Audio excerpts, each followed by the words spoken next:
This workout, you're gonna use double bells. Make sure they're a little bit lighter than you would normally grab for a lower body exercise, maybe two bell sizes lighter. We start out with the bells racked on our shoulders.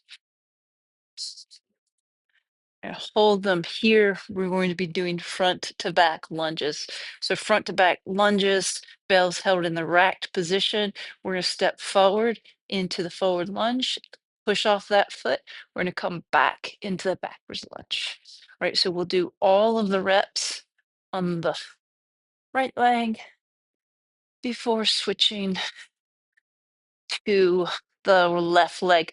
Now, the biggest thing here is make sure you keep that belly button in, T-spine elongated, stepping out, driving off that front foot, and then coming into the backwards lunge. So when you do the forward lunge, your weight is in the front foot.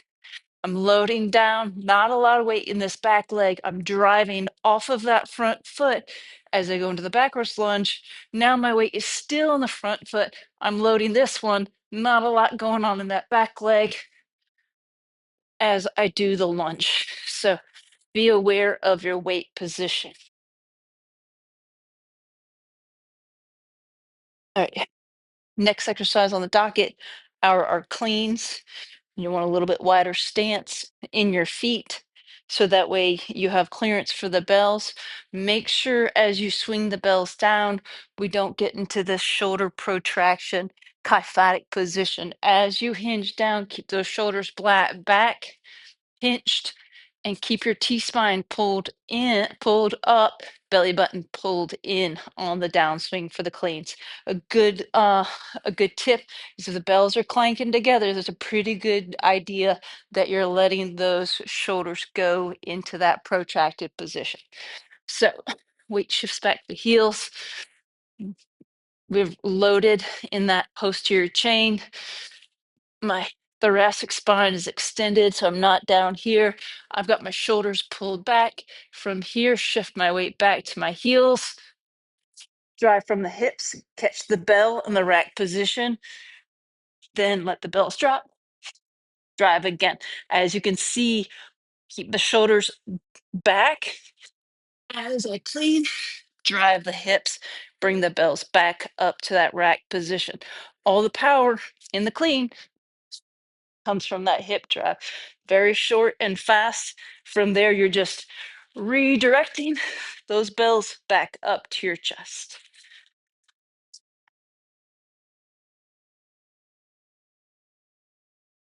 Last exercise, we're going to finish with our sumo or double kettlebell deadlifts. You're going to stand right over the bells so that the handles of the bells are in line with your arches.